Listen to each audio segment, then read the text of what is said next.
সম্মানিত উপস্থিতি, আল্লাহ সুবহানাহু ওয়া তাআলার ভালোবাসা যে কোনো মুমিনের সবচেয়ে বড় কামনা, সবচেয়ে বড় চাওয়া, সবচেয়ে বড় স্বপ্ন হওয়া উচিত। আর আল্লাহ সুবহানাহু ওয়া তাআলা যখন কোনো বান্দাকে ভালোবাসেন, আল্লাহ সুবহানাহু ওয়া তাআলা যখন কাউকে পছন্দ করেন, তখন বেশ কিছু আলামত আছে, বেশ কিছু চিহ্ন আছে যেগুলো দেখে আমরা অনুমান করতে পারি, ধারণা করতে পারি আল্লাহ সুবহানাহু ওয়া তাআলা কাকে ভালোবাসেন আর কাকে ভালোবাসেন না। আল্লাহ সুবহানাহু ওয়া তাআলার ভালোবাসার যে সকল আলামতের কথা নবী আলাইহিস সালামের হাদিসে এসেছে, তার মধ্যে থেকে আমরা 4টি আলামতের কথা আজকে উল্লেখ করবো ইনশাআল্লাহ বিইذনিল্লাহ। তার প্রথম আলামতটি প্রায় বেশিরভাগ হাদিসের কিতাবে বর্ণিত হয়েছে, যে রাসূল করিম সাল্লাল্লাহু আলাইহি ওয়াসাল্লাম ইরশাদ করেছেন, আল্লাহ সুবহানাহু ওয়া তাআলা যখন কোনো বান্দাকে ভালোবাসেন তখন তিনি জিবরিলকে নির্দেশ করে বলেন যে অমুকের তার আমলের কারণে, তার চিন্তাধারার কারণে, তার চলাফেরার বিশুদ্ধ উপায় এবং পদ্ধতির কারণে আমি তাকে ভালোবাসি। আল্লাহ সুবহানাহু ওয়া তাআলা ভালোবাসাকে তখন জানিয়ে দেন, তখন তিনি জিবরিলকে নির্দেশ করেন তুমিও তাকে ভালোবাসো। তখন জিবরিল আসমানে ঘোষণা দেন যে আল্লাহ অমুককে ভালোবেসেছেন, তাই আল্লাহ নির্দেশ করেছেন ভালোবাসার, তোমরাও তাকে ভালোবাসো। আসমানওয়ালারা অর্থাৎ ফেরেশতারা সকলে তার প্রতি ভালোবাসা প্রকাশ করেন। তখন আল্লাহ সুবহানাহু ওয়া তাআলা স্বয়ংক্রিয়ভাবে পৃথিবীতে যারা বসবাস করে তাদের অন্তরে ওই ব্যক্তির প্রতি ভালোবাসা সৃষ্টি করে দেন। বর্ণাকারী বলেন, আর যদি কাউকে আল্লাহ সুবহানাহু ওয়া তাআলা ঘৃণা করেন, অপছন্দ করেন, একইভাবে অর্থাৎ জিবরিলকে ডেকে বলেন আল্লাহ সুবহানাহু ওয়া তাআলা আমি অমুককে তার কর্মের কারণে তাকে আমি অপছন্দ করি, তুমি অপছন্দ করো। আসমানওয়ালারা অপছন্দ করে, তারপরে জমিনওয়ালা বা পৃথিবীবাসীও তাকে অপছন্দ করতে থাকে।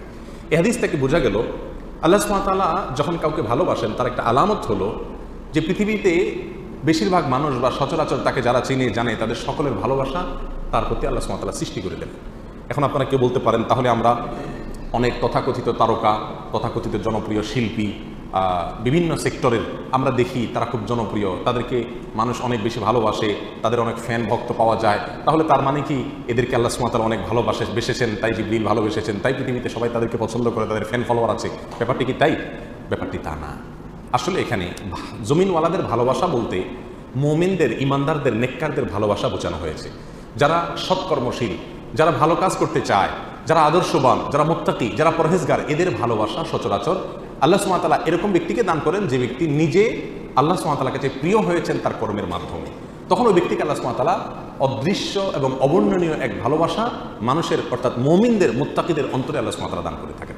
তাহলে ভালো মানুষেরা যাকে ভালোবাসবে, নেককাররা যাকে ভালোবাসবে, মুত্তাকিরা যাকে ভালোবাসবে, বুঝতে হবে এই লোকটাকে আল্লাহও ভালোবাসেন। এটা হলো আল্লাহর ভালোবাসার একটা আলামত, একটা নিশানা। আর এই জন্য আমাদেরকে জনপ্রিয়তা মানুষের কাছে চেয়ে বেড়ানোর প্রয়োজন নাই। এই হাদিস বলছে কেউ যদি চায় যে সকল ভালো মানুষেরা তাকে ভালোবাসুক, তাহলে সে ভালো পথে চলুক। সে ভালো পথে চললে আল্লাহ সুবহানাহু ওয়া তাআলাই তার প্রতি মানুষের ভালোবাসা সৃষ্টি করে দিবেন, তার প্রতি অটোমেটিক মানুষের ভালোবাসা সৃষ্টি আল্লাহ সুবহানাহু ওয়া তাআলা করে দিবেন। অতএব আল্লাহ সুবহানাহু ওয়া তাআলা আমাদের সকলকে মানুষের এরকম ভালোবাসা দান করুন যে ভালোবাসাটি আসলে আল্লাহর ভালোবাসাকে প্রমাণ করে। নাম্বার 2, আল্লাহ সুবহানাহু ওয়া তাআলা যখন কোনো মানুষকে ভালোবাসেন, কাউকে পছন্দ করেন, সেটা আমরা কিভাবে বুঝবো? তার দ্বিতীয় আলামত হলো আল্লাহ যাকে ভালোবাসেন তাকে বিপদ আপদ দেন, তাকে মুসিবত দেন, তাকে কষ্ট দেন। এটা হলো একটা আলামত যে আল্লাহ সুবহানাহু ওয়া তাআলা ওই লোকটাকে ভালোবাসেন। এ বিষয়ে সুনানে তিরমিজির এক হাদিসে আসছে, রাসূল আকরাম সাল্লাল্লাহু আলাইহি ওয়াসাল্লাম ইরশাদ করেছেন, ওয়া ইন্নাল্লাহা ইযা আহাব্বা কওমান ইবতালাহুম। আর যখন আল্লাহ সুবহানাহু ওয়া তাআলা কোনো মানুষকে, কোনো জাতিকে ভালোবাসেন তখন তাদের পরীক্ষা নেন, তাদেরকে মুসিবত দেন, কষ্ট দেন, রোগে, শোকে, অসুবিধায় ফেলে নানাভাবে আল্লাহ সুবহানাহু ওয়া তাআলা তাদেরকে পরীক্ষা করেন। এই যে বিপদ আপদে ফেলে দেওয়া, এটা কিন্তু আল্লাহ সুবহানাহু ওয়া তাআলার ভালোবাসার একটি আলামত। ফামান রাদিয়া ফালাহুর রিদা ওয়া মান সাখাতা ফালাহুস সাখত। আল্লাহর এই দেওয়া পরীক্ষায়, কষ্টে যে ব্যক্তি সন্তুষ্ট হয়ে যায়, আল্লাহর ফয়সালাকে মেনে নেয়, ফালাহুর রিদা, তার জন্য আল্লাহর সন্তুষ্টি অবধারিত হয়ে যায়। আর যে ব্যক্তি আল্লাহর এই ফয়সালায়, আল্লাহর এই কষ্ট দেওয়ায় সে অসন্তুষ্ট হয়ে যায়, আল্লাহর ফয়সালাকে মেনে নিতে পারে না, রিদা বিল কাদা, ইমানের গুরুত্বপূর্ণ একটা পয়েন্ট, এই বিষয়টি যে অর্জন করতে পারে না, বরং হাহুতাশ করে, অস্থির হয়ে যায়, গালমন্দ শুরু করে দেয়, আল্লাহর ফয়সালাকে সে অ্যাভয়েড করে, হ্যাঁ আল্লাহ আর লোক দেখে নেই, আমার উপরে সব বিপদ আসে, এই টাইপের কথাবার্তা বলে ফালাহুস সাখত, তখন ওই ব্যক্তির জন্য আল্লাহর পক্ষ থেকে অসন্তুষ্টি অবধারিত হয়ে যায়। আল্লাহ আমাদের মাফ করুন। তখন এই হাদিস থেকে বোঝা গেল আমাদের সমাজে অনেক লোক আছে যাদেরকে আমরা দেখি তারা বিপদে আপদে, মুসিবতে, কষ্টে থাকে, তাদের কষ্ট দূর হয় না। আমরা অনেক সময় বলে ফেলি যে এই লোকটা আল্লাহর কাছে কত অপছন্দনীয়, কত আল্লাহ তাআলার কাছে অপ্রিয়, কত বড় নাফরমান হলে তার বিপদ আপদ দূর হয় না, আল্লাহ একের পর এক বিপদে ফেলছে। তাহলে বোঝা গেল এরকম মন্তব্য করা এটা মূর্খতা সুলভ মন্তব্য, এটা কোনো মুমিনের মন্তব্য না। বরং হাদিস থেকে বোঝা যায় ইন্নাল্লাহা ইযা আহাব্বা আবদান ইবতালা, আল্লাহ কোনো মানুষকে ভালোবাসলে তাকে পরীক্ষা নেন, তাকে বিপদ দেন, তাকে মুসিবত দেন। আমাদের জীবনে যখন বিপদ আপদ মুসিবত আসবে, এই হাদিসটা আমরা মাথায় রাখি যে এর মানে হলো আল্লাহ আমাকে পরীক্ষা করছেন, মানে আল্লাহ আমাকে ভালোবাসেন। পরীক্ষা তো তার জন্য যে রেজিস্ট্রেশন করে, যে ভর্তি হয়, যে যাকে শিক্ষক বা শিক্ষা প্রতিষ্ঠান যাকে নিজের মনে করে তারই পরীক্ষা নেয়, যাকে নিজের মনে করে না তার পরীক্ষার কোনো ব্যবস্থা থাকে না। আল্লাহ সুবহানাহু ওয়া তাআলা যার পরীক্ষা নিচ্ছেন, যাকে বিপদে ফেলছেন, এর মানে হলো আল্লাহ সুবহানাহু ওয়া তাআলা তাকে নিজের মনে করেন। আল্লাহ তাআলা তাকে তার বান্দা হিসাবে টেস্ট করেন, যাচাই করেন। আল্লাহ, আমার জন্য আপনি যে ফয়সালা করেছেন সেটা আমি নিজের জন্য যেটা ফয়সালা করছি তার চাইতে বেটার হবে, এতে কোনো সন্দেহ নাই। কারণ আমার ভালো আমি যতটুকু বুঝি, আপনি তার চাইতে অনেক ভালো বুঝেন। অতএব আমার এই বিপদের মধ্যে কোনো কল্যাণ নিহিত আছে, এটাকে মেনে নিয়ে সন্তুষ্ট চিত্রে আল্লাহর ফয়সালাকে গ্রহণ করে নেওয়া, এটাই হলো মুমিনের পরিচয়। আল্লাহ সুবহানাহু ওয়া তাআলা আমাদেরকে ভালোবাসেন, তার প্রমাণ হবে আল্লাহর পক্ষ থেকে আমাদের জীবনে ছোট বড় বিভিন্নভাবে পরীক্ষা নেওয়া। আমরা জানি কোরআন কারীমে আল্লাহ তাআলা বিভিন্ন নবী রাসূলদের ঘটনা বলেছেন। এর ভিতরে সবচেয়ে বেশি কঠিন পরীক্ষা যার জীবনে আসছে তিনি কোন নবী ছিলেন? ইব্রাহিম আলাইহিস সালাম।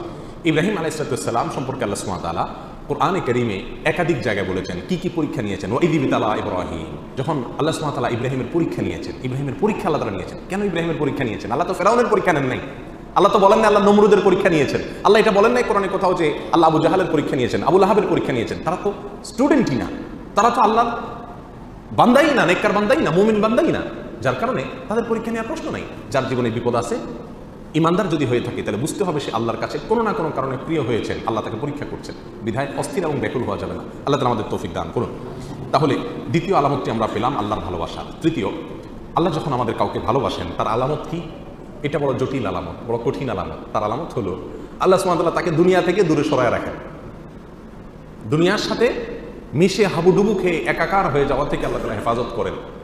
আমাদের অনেকে আমরা দুনিয়া চাই, পদ, পদবি, অর্থ, কড়ি, প্রভাব, প্রতিপত্তি, কেনা চাই, আমরা সবাই চাই এগুলা। কিন্তু আল্লাহ সুবহানাহু ওয়া তাআলা কিছু মানুষকে ভালোবেসে এগুলো থেকে দূরে সরায় রাখেন। সে চাইলেও ব্যাটে বলে হয় না। আল্লাহ সুবহানাহু ওয়া তাআলা তাকে দুনিয়া থেকে পরিকল্পিতভাবে বাই প্ল্যান, ইচ্ছাপূর্বক আল্লাহ সুবহানাহু ওয়া তাআলা সরায় রাখেন। কেন? তার জন্য ওই জায়গায় গেলে ক্ষতি হবে। সে দুনিয়ার সাথে যদি মিশে যায় তাহলে সে ধ্বংস হয়ে যাবে। আল্লাহ সুবহানাহু ওয়া তাআলা তাকে বাঁচিয়ে রাখেন।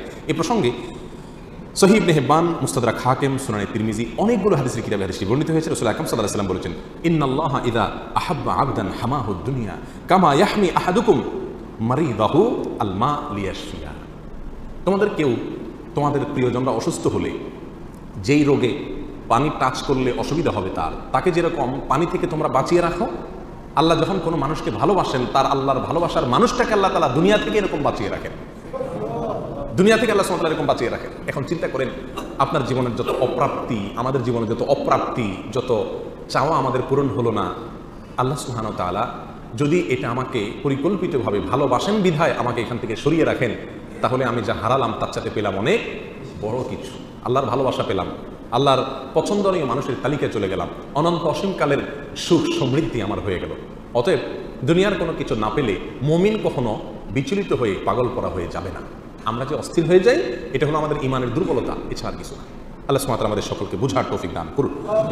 এই বিষয়ে বেশ অনেকগুলো হাদিস পাওয়া যায়, আমি শুধু একটি উল্লেখ করলাম। একই অর্থের, একই বিষয়কে প্রমাণ করে নানামুখী বিভিন্ন রকমের হাদিস পাওয়া যায়। এই সবগুলো হাদিসের খোলাসা কথা একটাই, আল্লাহ তার প্রিয় বান্দাদেরকে সচরাচর দুনিয়া থেকে একটু দূরে রাখেন। এর মানে কিন্তু আবার এটা না যে আল্লাহ তাআলা কাউকে দুনিয়া দিলে তার মানে আল্লাহর কাছে সে ঘৃণিত ব্যক্তি না। আল্লাহ তার প্রিয় বান্দাদের কাউকে কাউকে দুনিয়া দিয়েছেন। যেমন ওসমান রাদিয়াল্লাহু তাআলা আনহু, তাকে আল্লাহ তাআলা দুনিয়া দিয়েছেন, আবার তাকে আল্লাহ ভালোবাসতেন। সুলাইমান আলাইহিস সালামকে আল্লাহ তাআলা দুনিয়া দিয়েছেন, আবার তাকে ভালোবাসতেন। দাউদ আলাইহিস সালামকে আল্লাহ তাআলা দুনিয়া দিয়েছেন, আবার তাকে ভালোবাসতেন। এভাবে বহু মানুষকে আল্লাহ সুবহানাহু ওয়া তাআলা দুনিয়া দিয়েছেন, আবার তাদেরকে ভালোবাসতেন। বিধায় যাদের পয়সা কড়ি আছে তারা সব আল্লাহর শত্রু এরকম মনে করার কোনো কারণ নাই। তবে হ্যাঁ, সচরাচর বেশিরভাগ ক্ষেত্রে আল্লাহ সুবহানাহু ওয়া তাআলা যাদেরকে ভালোবাসেন তাকে দুনিয়া থেকে সরায় রাখেন। কারণ দুনিয়া যত দিবেন সে ভোগ করবে খুব সীমিত, হিসাব দিতে হবে অনন্ত অসীমকালে দাঁড়িয়ে অত্যন্ত কঠিন পরিস্থিতি।